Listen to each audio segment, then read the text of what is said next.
estamos en la Feria Magic 2014 de Barcelona con Luis Mariano Fernández Pimentel, creador de mis enigmas favoritos, entre otros programas, con una trayectoria, bueno, enorme, ¿no?, en el terreno, diríamos, del esoterismo y lo alternativo, ¿no?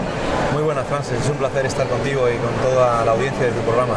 Pues sí, encantado, ¿no?, de estar aquí por 10º año consecutivo en esta Feria Internacional Magic 2014, una feria, como sabes, importante, donde se da cita a gran parte del sector de la investigación, en definitiva de la difusión cultural de todos estos temas relacionados con los grandes enigmas y misterios del mundo, ¿no? En esta ocasión, en esta edición, pues Sebastián Darbó me ha invitado para dar 2 conferencias de 2 temas completamente diferentes, pero los 2 desde luego muy apasionantes, ¿no?, como es la arqueología prohibida, una ponencia que trata de un conjunto de viajes e investigaciones por todas las partes del mundo que me han llevado desde hace 20 años a recorrer lugares maravillosos, lugares arqueológicos, lugares sagrados, lugares iniciáticos, telúricos, energéticos, y que me han hecho, sobre todo, hacerme muchas preguntas, ¿no?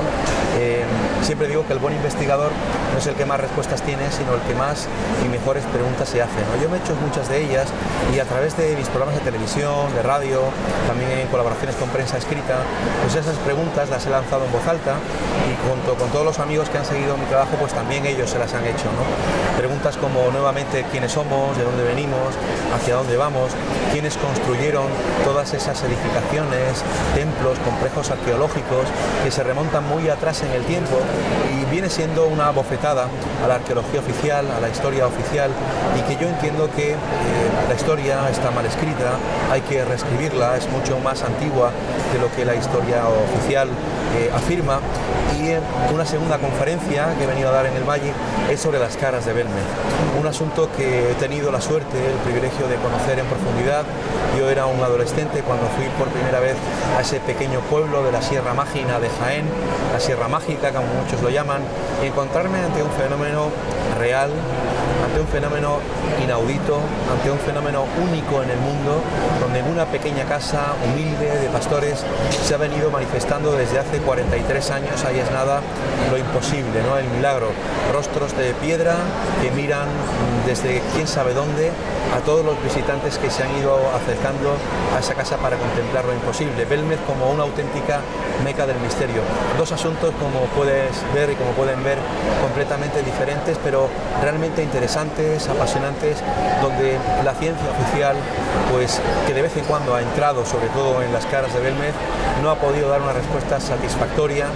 Podríamos decir a día de hoy, después de 43 años de fenómeno paranormal, que no se ha dado una explicación, que las caras de Belmez son un asunto real, veraz, que no son un fraude, aunque muchos poderes fácticos, mediáticos, incluso religiosos, en otrora insistieron y divulgaron que eran un fraude o que eran pintadas, y que a través de los medios de comunicación quisieron instaurar en el inconsciente colectivo de todos los españoles que eran pintadas y eran un fraude. Yo creo que todo aquel que se ha acercado a esa casa, y han sido millones de personas, mira, Francis, qué dato, ¿no?, ha sido la casa privada más visitada del mundo, seguramente, ¿no? Yo creo que se han encontrado con algo que es real, que está fuera de todo fraude, y yo creo que es una historia pues que tiene muchos tintes policíacos, detectivescos, políticos, religiosos, mediáticos, un enorme puzzle de cuyas piezas todavía no han encajado totalmente, solo unas pocas de ellas, pero es una historia realmente apasionante, y aquel que se ha preocupado en conocerla un poquito en profundidad sabe perfectamente que un fraude no resiste 43 años, y que además nadie se ha lucrado, ¿no?, con este asunto, que también es importante. Sí, sí. Para refrescar un poquito la memoria de los oyentes, estamos hablando de la manifestación de unas caras, sobre todo en el suelo, ¿no?, sí, de una casa. Creo en las paredes también puede ser. No, en las paredes nunca ha habido aparición de caras. Se ha dicho muchas veces, ¿no?, que las paredes de esa casa aparecieron teleplastias, imágenes, no. Siempre han sido en el suelo, ¿no?, esa casa, tanto de una parte de esa casa como en otra, ¿no?, que luego con el tiempo se han ido convirtiendo en habitaciones para otro menester, ¿no? Pero sí, para las nuevas generaciones de jóvenes que no conocen este asunto, que se remonta al 23 de agosto de 1971, yo, Frances, ni siquiera había nacido, nací al año siguiente, en 1972, pues sí, es una historia que arranca en esa época, en una España todavía oscura, difícil, profunda en el tardofranquismo, un asunto delicado porque tocaba las creencias de las personas, con tintes religiosos, donde la política intervino, donde la prensa también, donde hubo una operación de acoso y derribo por parte, una operación tridente para, bueno, derribar este fenómeno y acusarlo como fraude. Pero sí, en definitiva es un fenómeno que en su génesis son unas caras, unas teleplastias, así lo llaman los expertos en parapsicología, que empiezan a surgir en el suelo de cemento de esa sencilla casa, ¿no? Todo ocurrió un 23 de agosto del año 71. La propietaria de esa casa, la buena de María Gómez Cámara, que falleció el pasado año 2004, hace 10 años, se encontraba friendo unos pimientos y en aquel momento en el que levanta la sartén para retirar los pimientos se da cuenta de que ha aparecido una cara, ¿no? Imagínate la reacción que tuvo esa buena mujer cuando vio aquel rostro hosco, ¿no? Aquel rostro con tintes incluso dramáticos. Salió a la puerta de su casa gritando: en mi cocina ha salido una cara, en mi casa ha salido una cara. Y de repente se armó un revuelo en el pueblo. Numerosos vecinos acuden a la casa para contemplar lo que inicialmente pensaron que pudiera ser una broma o alguien que hubiese pintado.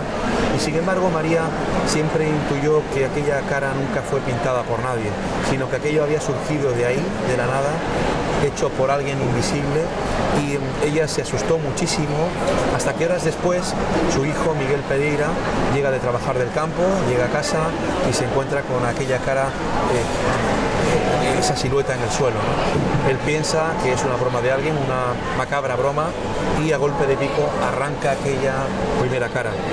La sorpresa, Frances, vino después, cuando 7 días más tarde aparece esa misma cara en el mismo lugar. Ahí se descartó la broma, se descartó el fraude y todos empezaron a pensar de una forma ya, bueno, grave, ¿no?, ante lo que estaba sucediendo, de que aquello no era broma de nadie, que aquello había surgido de la nada y que a lo mejor era incluso obra de los espíritus, ¿no? A partir de ahí, Frances, se origina, yo creo que la historia de una conjura, se origina y se crea lo que es una meca del misterio, lo que ha seguido siendo una meca del misterio. Empieza a originarse miles y miles de peregrinaciones, ya no solamente de gente de la provincia de Jaén y de los alrededores de Andalucía, sino también gente procedente de todo el país que acuden a esa casa privada en romería para contemplar el milagro, para contemplar lo imposible. Algo estaba ocurriendo en ese pequeño pueblo de la provincia de Jaén y es cuando los periodistas de la época, el diario Pueblo, donde acunó a los grandes periodistas de raza de este país, acudieron para informar de lo que estaba pasando allí. Y ahí se gesta, como te decía, la historia de una conjura, se gesta la historia de una operación tridente donde el gobierno de la época, de Franco, donde la iglesia también de la época y donde la prensa acosan pues en una maniobra de derribo contra ese fenómeno tiempo después, para decir que aquello pues había surgido por una serie de conjunción y unión de elementos como el nitrato de plata, que con la acción de los rayos ultravioleta del sol habían originado esas caras, ¿no? Esa es la fórmula química que se inventa muchos meses después de originarse el fenómeno, el diario Pueblo, para acabar con el asunto de forma mediática, el asunto de raíz, ¿no?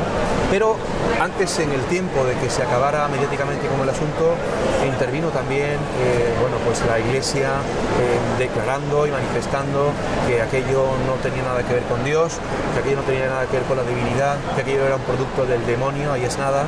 La propia mujer de Franco, Carmen Polo de Franco, ordena a una periodista francesa para investigar los acontecimientos, el suceso, para ver si tenía que ver con la aparición del rostro del Señor de la Vida, que es digamos el santo del Belmes de la Moraleda, que se festeja curiosamente en agosto de cada año, pero descubrieron que efectivamente demostraron que nada tenía que ver con apariciones divinas.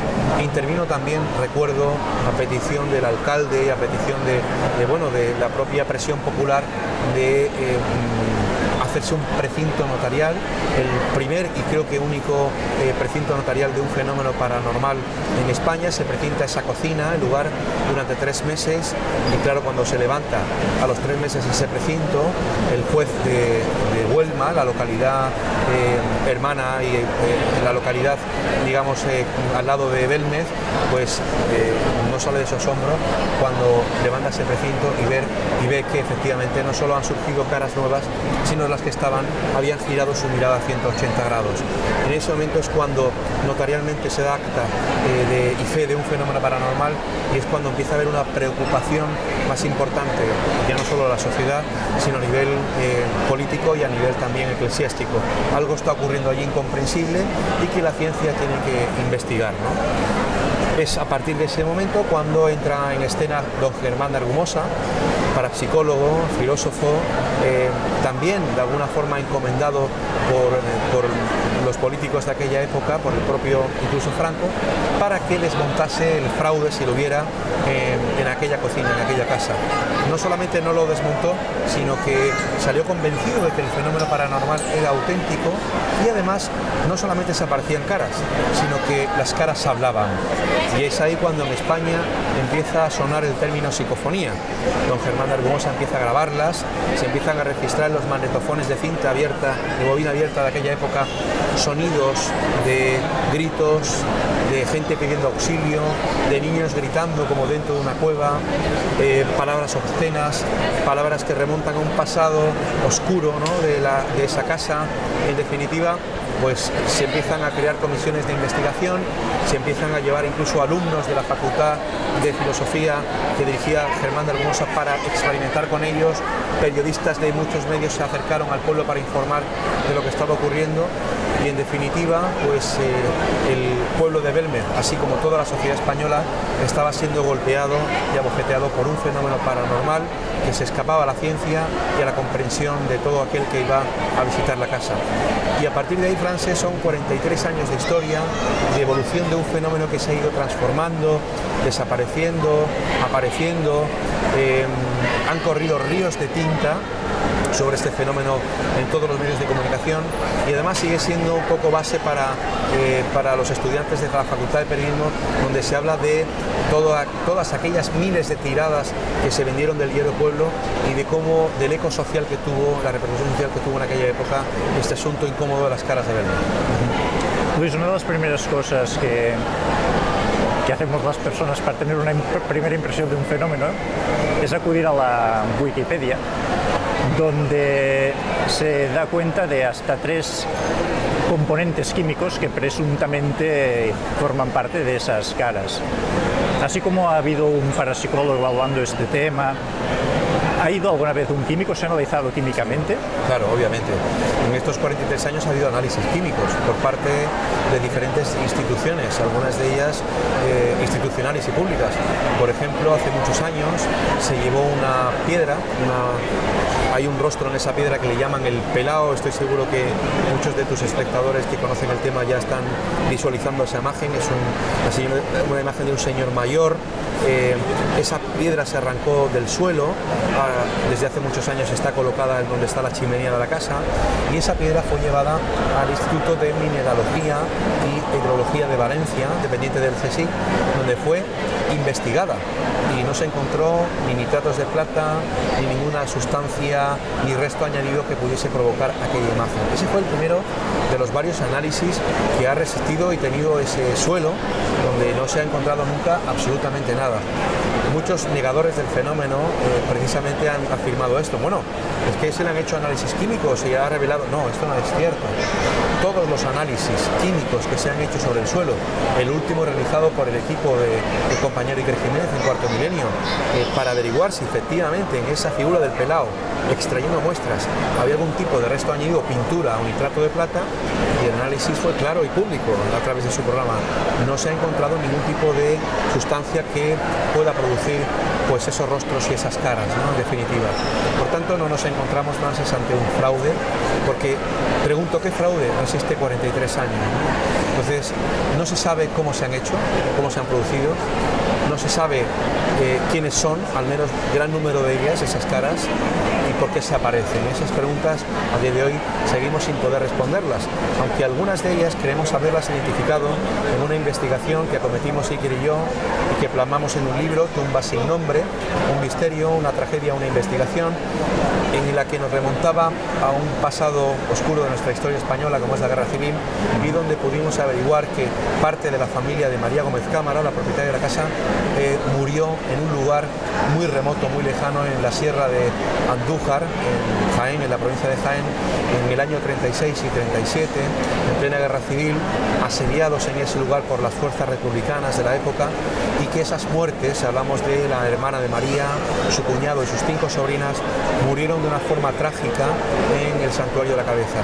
Bien, esas muertes, el cómo murieron, también en el número de orden de muertes que ocurrieron allí, todo eso se corresponden con las apariciones de las caras de Belme. Entonces hay una estrechísima relación entre esos episodios ocurridos muchos años atrás y las primeras caras que aparecen. Nosotros en el libro, en esa investigación, a través de análisis informáticos, de programas informáticos que utiliza la policía, la Scotland Yard, para comparar rostros, identificar rostros de asesinos, cadáveres, utilizan estos sistemas para eso, para la identificación. Nosotros sometimos esas caras, las primeras, que algunas de ellas siguen estando en la actualidad, y las fotografías de esas personas fallecidas, y hay una concordancia altísima de un 68%, es lo que mostramos en el libro, y que no hay lugar a la duda como prueba judicial de que esas caras se corresponden. Por tanto, ahí teníamos una pequeña pieza del puzzle para identificar esos rostros y decir quiénes son. Ahora bien, ¿por qué se manifiestan? ¿Qué quieren?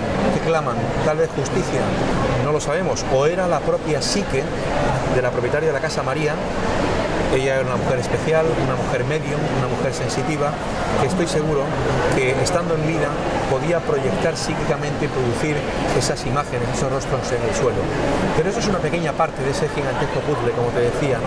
Para intentar responder pues una pequeña parte del enigma de Belme. Porque María llevaba a cabo algún tipo de actividad psíquica, independientemente de este fenómeno. De hecho, ella se murió en el 2004 y tuve la sensación siempre que ella era consciente de ese poder, de esa facultad psíquica que ella nunca reconoció en vida, pero por otra parte ella tampoco era muy consciente realmente si era su fuerza mental, porque en estos años que yo he tenido con ella de encuentros, de entrevistas, ella siempre creyó que eran almas del más allá. De hecho, todas las noches le ponía una vela y se dirigía a ellas en conversación, a solas en la casa de noche, pidiéndoles luz, si necesitaban ayuda, qué querían. Por tanto, ella siempre creyó que era algo trascendente lo que se estaba manifestando en su casa. Y este dato es importante porque durante muchos años, a partir de las declaraciones que hiciera Hans Bender, profesor de la Universidad de Friburgo de Alemania, que estuvo investigando junto a Germán de Argumosa, es invitado por Germán de Argumosa para ir a Belmez y conocer este fenómeno, investigarlo, él siempre dijo que con la muerte de María desaparecerían las caras. Pero María murió y aparecieron más caras, y el fenómeno se ha seguido manteniendo en el tiempo. Por tanto, estamos hablando ya no de la mente o la psique de María, porque ella murió, sino de algo que yo intuyo, creo y afirmo por mis conocimientos y mi experiencia, que pudieran tratarse de entes, espíritus, energías trascendentes que superan a la muerte y que están en ese lugar. Es más, no debemos olvidar el detalle importante, como si fuese esto una historia policíaca o de misterio, que lo es, que la casa está construida sobre un antiguo cementerio, que primero fue romano, después árabe y después cristiano. De hecho, la casa de María linda con la iglesia del pueblo, que también era lugar de enterramiento. También en aquella época se hizo un agujero por orden del alcalde, Manuel Rodríguez Rivas, de 1,80 metros de profundidad, y salieron huesos de muchos cadáveres, y además huesos sin cabeza. Y qué curioso que lo único que desaparezca sean caras en el suelo. ¿Qué pasó en esa casa? ¿A quién pertenecen esos huesos, que fueron también muchos de ellos datados por el carbono 14 y como resultado, si no me falla la memoria, dieron del siglo XIV? Es decir, la casa guarda un pasado oscuro, lejano, que se pierde la noche de los tiempos, y no sabemos con exactitud, porque no hay registro histórico, qué pasó allí, y que seguramente tenga que ver con la aparición de las caras. Se dice que las almas que están con experiencia de dolor que es más difícil, ¿no?, que encuentren el camino hacia la luz o la liberación. ¿Crees en la posibilidad de que haya unas almas ahí atrapadas en un espacio del que sientan que no pueden salir y que de algún modo lancen algún tipo de grito de auxilio? Esa es la pregunta del millón de euros. Sí creo que hay algo trascendente allí. Creo que se manifiesta, a la vista está. Creo que el suelo es una especie de ventana desde ese otro mundo que se quiere asomar al nuestro, para quizá pedir luz, pedir oración, pedir que les guiemos, ¿no?, hacia ese lado donde estén tranquilos o serenos, porque lo que sí intuimos todos los que hemos ido allí, desde el periodista, investigador, sacerdote, ama de casa, toda persona de condición diferente, es que lo que se transpira allí, lo que se respira allí, es algo negativo, algo triste, como una tragedia, ¿no? Eso flota en el ambiente, ¿no? Por tanto, las caras que se aparecen ahí no están reflejando felicidad ni alegría, están reflejando dolor. Y yo creo que si esas caras pertenecen a espíritus o a alma o a energías, creo que no deben estar muy felices, sino todo lo contrario, ¿no? Esa es la banda sonora, ¿no?, que también, curiosamente, se graba a nivel psicofónico. Todas las psicofonías que se han grabado en Belmez son desagradables, son tristes, son insultantes a veces. Y nos remontan a ese pasado oscuro que no conocemos, pero que forman parte de este abanico, ¿no?, que es el enigma de Belmez, pero que intuyo que no es bueno. Entonces, Luis, bueno, me permito lanzar una idea que tal vez compartirás, porque en los últimos años ha proliferado el tema del uso de la meditación, de las proyecciones de cuestiones del corazón para resolver conflictos, para inducir más paz en determinados sitios, para conseguir determinados efectos. ¿Ves factible que se pueda crear un grupo específicamente de meditación o de intención para auxiliar de algún modo psíquicamente a estas almas? Sí, sí, lo creo, y además yo he incentivado algunas reuniones, ¿no?, para que se celebren en las dos casas que hay en Belmez donde se aparecen las caras, ¿no? De hecho, he organizado también muchos viajes a las casas, a las caras, para que la gente en un par de minutos, ¿no?, medite, reflexione, ore, haga su petición, ¿no?, y esa proyección positiva, ¿no?, hacia esas almas. Yo lo concibo así, y he concibido también el dirigirme a muchas personas para que vayan con esa intención, ¿no? Yo creo que esto es lo que se debería hacer, es decir, la investigación, la medición, la toma de datos, las entrevistas, la investigación periodística, todo esto es importante. Pero está esa otra parte que creo que es incluso más importante, que es la que el fenómeno en realidad está reclamando, está pidiendo, es la luz, la oración, la meditación, el poder tener un pensamiento positivo para ellas, para que emigren, por explicar de alguna forma, a otro sitio tranquilo y dejen ya en paz esa casa. Sí, sí, porque eso no puede ser que la fascinación misma por el fenómeno les pueda querer que el fenómeno continúe y las almas allí se quedan, ¿no? Sí, exactamente. Muy bien, ahora quería hacer una pincelada del tema de la arqueología alternativa. Prohibida. Prohibida, perdón. Sí. Prohibida. Que podría ser también alternativa, claro. Sí, podríamos. Alternativa, prohibida, podríamos decir así. Misteriosa. Y yo te diría, ¿qué posibilidades tenemos de llegar al fondo del asunto cuando no contamos con el apoyo de las universidades, de unos presupuestos? ¿Hasta dónde podemos llegar? ¿Qué crees? ¿Podemos llegar a elaborar un poco una teoría consistente de lo que habría podido ser realmente la historia de tiempos lejanos? ¿O nos tendremos que conformar con pequeñas pistas que tal vez no podremos tejer la tela con lo que aparezca? Nuevamente haces la pregunta del millón y pones el dedo en la llaga, ¿no, Frances? Es una pregunta bien interesante y bien difícil de contestar. Estamos muy lejos de conseguir esas respuestas. Primero porque las universidades, la oficialidad, la ortodoxia, la historia, los arqueólogos no ayudan mucho a ello. Aunque sí es cierto que hay personas que trabajan en estos sectores, que son historiadores, catedráticos, que tienen su mente abierta a otras posibilidades y son capaces de ver las evidencias que hay repartidas por todo el mundo para remontarnos a un pasado muy remoto en la que quizá pudieran coexistir seres humanos con esos dioses de la antigüedad de diferentes culturas, civilizaciones han reflejado, pintado, grabado en los templos, en las pirámides, en los recintos arqueológicos, que nosotros tomamos como leyendas, como mitos, como dioses abstractos. Quizá existieron realmente y coexistieran esas dos razas, ¿no? Y gracias a ellos a lo mejor pudimos conocer, pudimos construir, pudimos hacer, que todo aquello desaparece en un momento dado de la historia y en algunas culturas involuciona, como es el caso de Egipto, ¿no? Pero es cierto que los estamentos oficiales, las universidades, no ayudan porque dependen también de los presupuestos y estamos viviendo momentos muy difíciles, ¿no? De crisis económica donde están echando abajo los presupuestos para investigación, para la cultura, ¿no?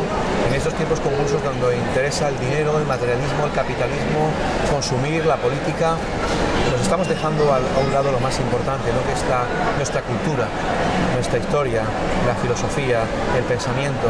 Entonces, ahí todavía el sector está muy cerrado a abrir su mente, a reescribir la historia, como te decía antes, para poder ampliar puntos de vista y para poder afirmar que hubo culturas en el pasado que guardaron en sus ancestros conocimientos y seguramente tecnología desaparecida a día de hoy para construir esas edificaciones tan increíbles repartidas por todo el mundo, y estoy seguro que eso se dio en un pasado remoto y que probablemente, según mis investigaciones y mis informaciones y mis viajes, nos llevan a una dirección, a un origen, a una génesis. Probablemente la civilización madre de todas fue la Atlántida, y es ahí donde parte absolutamente todas las culturas, todas las civilizaciones y todo el compendio de saber del mundo antiguo. ¿Dónde lo ubicas la Atlántida? En el Atlántico, donde la situó Platón, más allá de las columnas de Hércules, Gibraltar y África, pasando el Mediterráneo, en un punto no sé exactamente dónde, ya me gustaría, pero probablemente esté en el Atlántico, más cerca de España de lo que creemos, de las costas atlánticas, de Cádiz, donde probablemente estuvo ahí otrora Tartesos, fleco de la Atlántida, otra cultura desaparecida, fascinante, que no ha sido ubicada, aunque se piensa, se deduce que pudo estar en Cádiz, Huelva. Eso fue probablemente fleco de ese continente, la Atlántida, y que posiblemente yo creo que esté ahí hundida en el Atlántico, no sabemos si totalmente ya destruida bajo las aguas, pero sí, probablemente estuvo en el Atlántico, porque además es curioso, Frances, observar, analizar, investigar cómo las evidencias que hay a un lado del mundo y a otro lado del otro, tanto en el este como en el oeste, hay similitudes en las construcciones, hay similitudes en los símbolos, en los petroglifos, en los geoglifos. Entonces, eso debe partir de un nexo común, como es la Atlántida, y que esos supervivientes, que seguramente los hubo, esos noés de la antigüedad, arribaron a costas de ambos lados y empezaron a dejar ese legado en piedra, en construcciones, en conocimientos, y esto se ha ido trasladando de humanidad a humanidad. Siempre que pensamos en la historia, pensamos la historia de forma lineal, pero estamos equivocados. Yo creo que la historia es cíclica y que esto que estamos viviendo ya ha pasado otra vez, y que hubo otras civilizaciones como nosotros muy avanzadas que se destruyeron. A mí no me gusta ser agorero ni profético ni tampoco negativo en ese asunto, pero si analizamos un poquito nuestra evolución última, de nuestra humanidad, vamos encaminados a la propia destrucción del planeta, de nuestra humanidad. Posiblemente esto ya ocurrió en el pasado, como ocurrió en la Atlántida. Quizá nos vamos a autodestruir y quizá tenga que nacer de todo esto una nueva humanidad con su nueva conciencia y con nuevas edificaciones, construcciones, construyendo, pues eso, otra civilización. ¿El fenómeno rey de la arqueología prohibida son las pirámides? Yo diría que sí, porque son un misterio, porque tiene tanto simbolismo, tiene... es un reto, ¿no? Si hablamos de la Gran Pirámide de Egipto como ejemplo más importante de pirámides, que hay pirámides repartidas por todo el mundo, esto es curioso también, Mesoamérica, Canarias... Y se van descubriendo Egipto, día a día, además. China, bajo las aguas entre Cuba y México. El porqué de la construcción piramidal, qué son las pirámides, por qué la ciencia y la historia sigue diciendo que son tumbas. cuando no se ha descubierto un solo cuerpo dentro de ellas. En Egipto hay más de 111 pirámides descubiertas y en ninguna se ha descubierto un solo cuerpo. No, es que fueron saqueadas. No, eso no es cierto. En las 3 pirámides de Giza, en ninguna en su interior se ha encontrado un solo cuerpo. ¿Por qué seguimos llamando a esos monumentos funerarios? ¿Por qué tumbas? Probablemente las pirámides fueron otra cosa, nada que ver con una tumba. Y la Gran Pirámide es un reto a la inteligencia, un desafío a la mente humana. Yo creo que las pirámides de alguna forma temen al tiempo. El hombre teme al tiempo y el tiempo teme las pirámides, ¿no? Es una frase muy comentada, ¿no?, en los círculos arqueológicos. Y es verdad, ¿no? Nadie ha logrado resolver satisfactoriamente ni quiénes la construyeron, ni cómo la construyeron, ni dónde, o sea, cómo, cuándo, quiénes y para qué.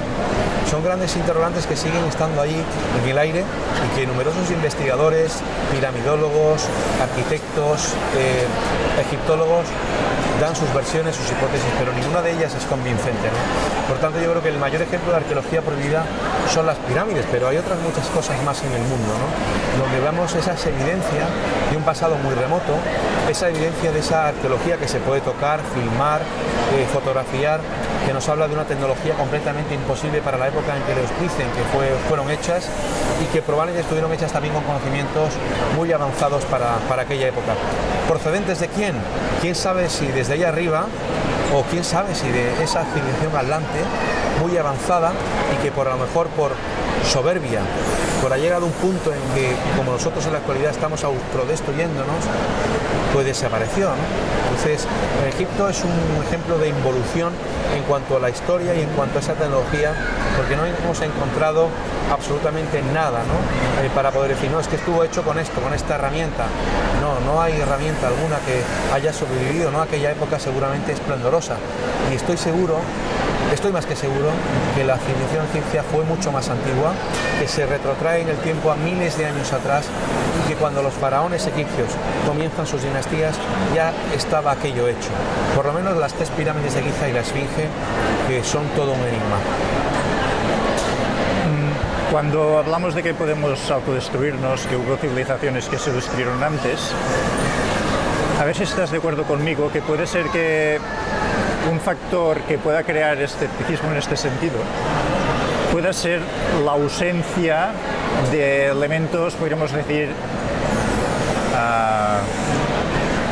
metálicos, asfaltos, es decir, siempre los vestigios que hay son piedra, ¿no? Y claro, la piedra siempre remite un poco como a la edad de piedra. Cabe suponer, si se destruye nuestra civilización, se van a encontrar restos de cristales, de metales, de asfalto por todas partes, ¿no?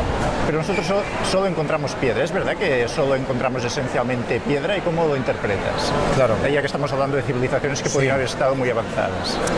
Si tú tuvieras, Frances, que comunicar un mensaje para el hombre del futuro, imagínate, quiero enviar un mensaje al hombre dentro de 10.000 años.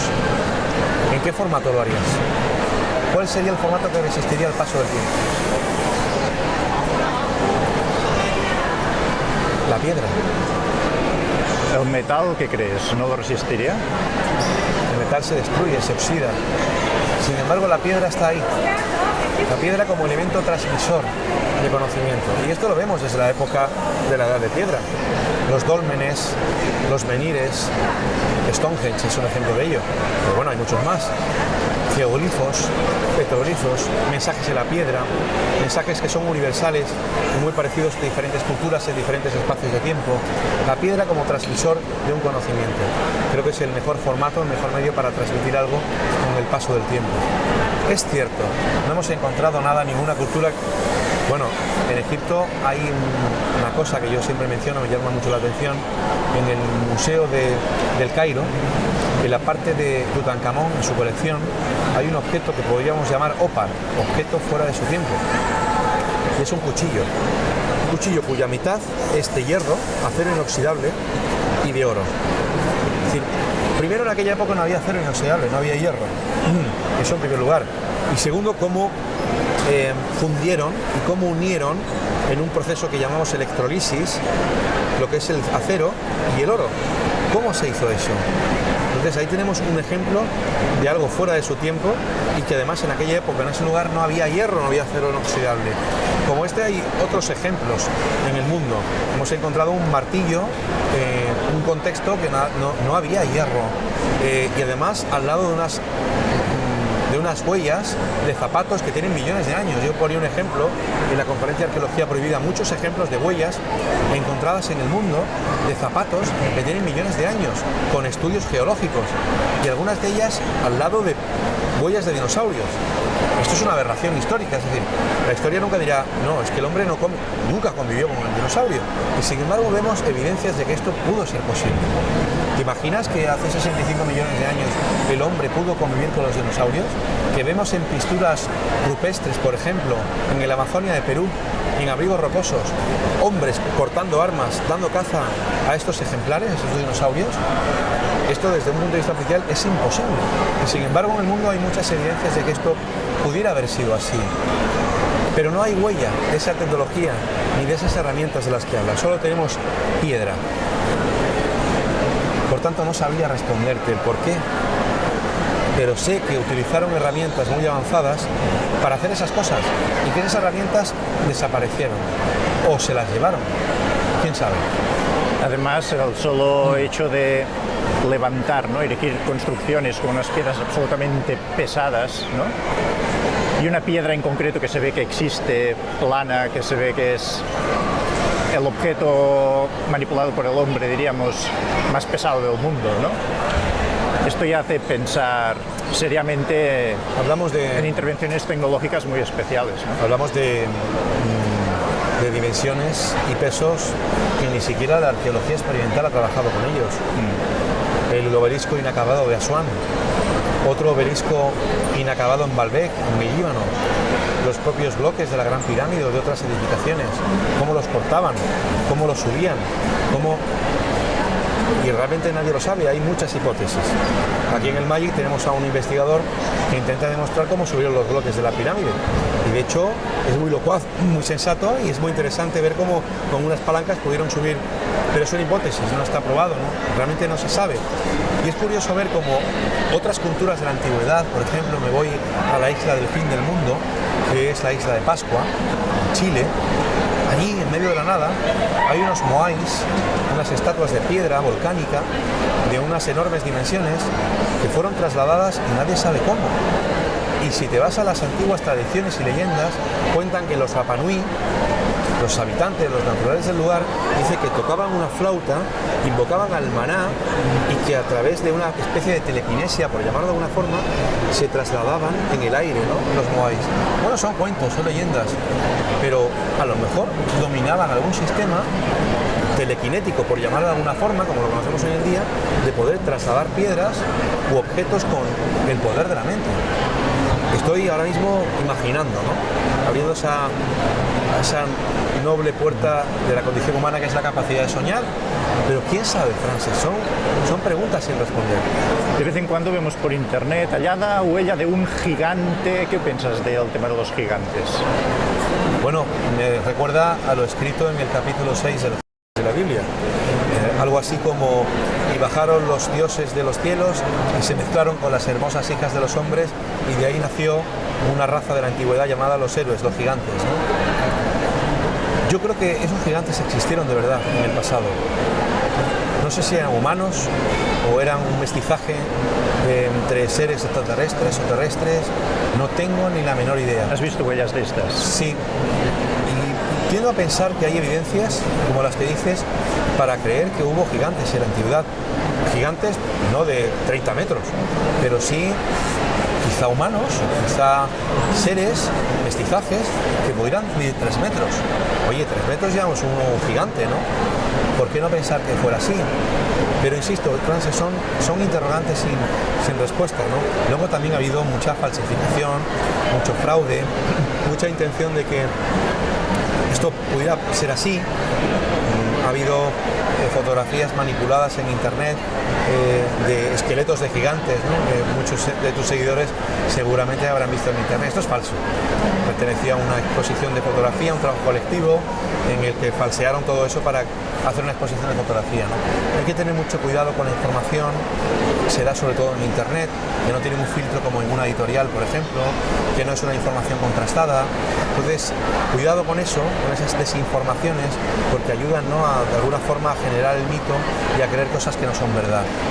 Pero si uno viaja, tiene la suerte de viajar, de investigar, de profundizar en lecturas, hay muchos libros y muy buenos sobre culturas antiguas, tradiciones antiguas, nos damos cuenta de que esto que estamos hablando pudo ser realidad.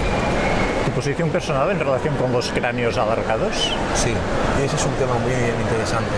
Tenemos en diferentes culturas mesoamericanas, egipcias, cómo los cráneos o han sido alargados, muchos de ellos aposta, desde niños, desde bebés, pero otros cráneos son absolutamente increíbles desde el punto de vista fisionómico, ¿no? De hecho, se han descubierto unos cráneos con cabello alargados en Perú. Se están investigando actualmente. Hay, de hecho, un análisis del ADN de esos cráneos y el resultado es que no es humano. Yo no sé hasta qué punto esta información es veraz. Me gustaría ir próximamente a Perú, concretamente al Museo de Paracas, donde están estos cráneos, e investigarlos con científicos, con catedráticos y sacar alguna luz de toda esta historia. Pero hay cráneos alargados, como por ejemplo los hijos de Akenatón y Nefertiti, que me inducen a pensar que quizá haya un mestizaje ahí entre seres humanos y seres no humanos, me refiero a extraterrestres. Quizá sea un legado genético, morfogenético, de esos cráneos que pudieron tener esos dioses de esa antigüedad, que reflejaron y grabaron en sus tumbas y en sus templos, ¿no? Dioses que coexistieron realmente con la gente que vivía alrededor del Nilo. Y para acabar, Luis, ¿te has puesto en algún momento con la arqueología efímera, prohibida, contemporánea de los círculos de las cosechas? Es un asunto que me fascina. Es un asunto que yo he tratado mucho en mis programas. Yo he estado en el sur de Inglaterra, en algunos lugares donde han ocurrido estos fenómenos, los círculos de las cosechas, un fenómeno que lleva ya muchos años, que han aparecido en muchas partes del mundo, interesantísimo. Es un fenómeno, yo creo que es el fenómeno del siglo XXI, ¿no?, que nadie ha logrado resolver, que se asocia al fenómeno ovni, es cierto, porque hay filmaciones que así lo muestran, ¿no?, como de repente aparecen unas esferas de luz que originan en segundo esos dibujos perfectos, ¿no?, geométricos, preciosos, que visto desde el aire configuran una composición y un dibujo dificilísimo, ¿no? Por supuesto hemos superado ya, Francis, la teoría de los tres abuelos o de los dos abuelos que salieron a la palestra, seguramente pagados, diciendo que eran ellos, ¿no?, los que hacían los círculos. Aún así se insiste en desprestigiar el fenómeno, por supuesto. Claro, claro. No, son un fenómeno real, un fenómeno auténtico, fuera del fraude o la posible manipulación que algunos han hecho, seguramente en los campos de Inglaterra aposta, ¿no? Pero han aparecido miles de círculos, todo ellos probablemente con un significado, con un código que todavía no sabemos interpretar. ¿Quién los hace? OVNIs es la propia Gaia, la propia Madre Tierra que los produce, que no sé comunicar con nuestra humanidad, nuestra civilización, para decir, cuidado, que me estás haciendo daño, me estás destruyendo y yo te voy a destruir a ti. El cambio climático, todo lo que está sucediendo alrededor del mundo. Es decir, probablemente los círculos de las cosechas sean códigos, un lenguaje que no entendemos y que procede de una inteligencia. Yo no sé si extraterrestre, intraterrestre, no sé si es la propia Tierra que nos habla, pero sin duda, y después de haber estado allí in situ, de haber pisado los círculos, de haber sentido una energía especial, después de haber entrevistado en 2 ocasiones al director del complejo arqueológico Stonehenge, que me decía en inglés, mira, yo no sé qué son los círculos, pero han aparecido al lado de Stonehenge, y la gente habla de luces en la noche, pero son reales. Un arqueólogo, director de Stonehenge, o sea, que te diga eso, pues nos enfrentamos ante un fenómeno apasionante, incomprensible, pero real, y que afecta a los campos no solamente de Inglaterra, sino a muchas partes del mundo. ¿En España tenemos alguna muestra de esto o de algo equivalente? Sí, yo de hecho investigué uno en el año 2008 en mi ciudad natal, curiosamente en Ronda, en el sur de España, la provincia de Málaga. En mayo de 2008 fui a investigarlo en junio, apareció un círculo en una cosecha. Lo investigamos, intervino la policía, intervinieron vecinos de la zona, intervinieron los militares, porque era recinto militar. Nunca se dio una respuesta satisfactoria, nunca se dijo que había sido fraude manipulado. La policía investigó por si algún vecino. Era un dibujo sencillo pero enorme en el campo, estuvimos midiéndolo. Yo de hecho me llevé muestras para ser analizadas en laboratorio. Vimos que habían sido quemadas, combustionadas por algo que no supimos lo que fue. De hecho, vecinos la noche anterior a que surgiera la formación vieron luces sobre el lugar. Nuevamente el fenómeno ovni ahí presente, ¿no? Como posiblemente, no sé, el que provocara aquello, el que hiciera aquello, pero sí, en Ronda se dio, y ya, mira qué curioso, aquello se dio y se estaban dando en 4 partes de España, en Málaga, en los alrededores de Málaga, nada que ver con el de Ronda, en Barcelona, en Bilbao, en el País Vasco, y en Madrid, si no me falla la memoria. Se dieron formaciones en diversos lugares en estos 4 y se estaba produciendo uno de verdad en Ronda. Resulta que estos 4 que te acabo de mencionar fueron obra, luego salieron a los medios a explicarlo, en una maniobra perfecta de marketing y publicidad de la campaña de Ron Tiki, de no sé qué marca de Ginebra era, pero era un icono, un símbolo redondo con una forma geométrica muy bonita, el mismo en esos 4 puntos que te he dicho de España. Claro, y todos los medios empezaron a hablar de los círculos de las cosechas. La campaña publicitaria dio su efecto porque en todos los medios de comunicación se habló de ello, pero fue gente contratada para hacer. Pero fíjate la curiosidad de que aparece el fraude, pero a la vez aparece algo real. Cuanto menos esa asociación y además esa producción en el mismo tiempo me llamó muchísimo la atención. Dicho por último, pero por último va a ser la de ahora. ¿En España tenemos arqueología prohibida? Sí, sí, muchos ejemplos. Y de hecho en la conferencia de arqueología prohibida, el primer ejemplo que puse de ello fue en la misma provincia de Málaga, en la Axarquía, en un punto muy lejano en la montaña. Tenemos 2 huellas de zapatos, y esta historia llega a mí a través de un antropólogo colombiano afincado en Málaga hace muchos años, que está recogiendo todas las tradiciones y leyendas de esa parte de la provincia de Málaga. Bien, pues él me habla de que hay unas huellas de sandalias, de zapatos, que son veneradas desde hace 500 años por aldeanos de ese lugar, porque creen que son las pisadas de Cristo, las pisadas de las sandalias de Cristo. Bueno, como elemento antropológico, como historia antropológica, me llama la atención y decido acudir al lugar. Después de pasar 1000 vericuetos para llegar al lugar, a esa zona perdida de la montaña, me encuentro con 2 huellas, de un pie izquierdo y un pie derecho, de zapatos, distantes entre sí 1,20 m. Las huellas tienen 24 centímetros de alto, 12 de ancho, 2 de profundidad. Ambas presentan una perforación como si fuera molde de una huella de zapato.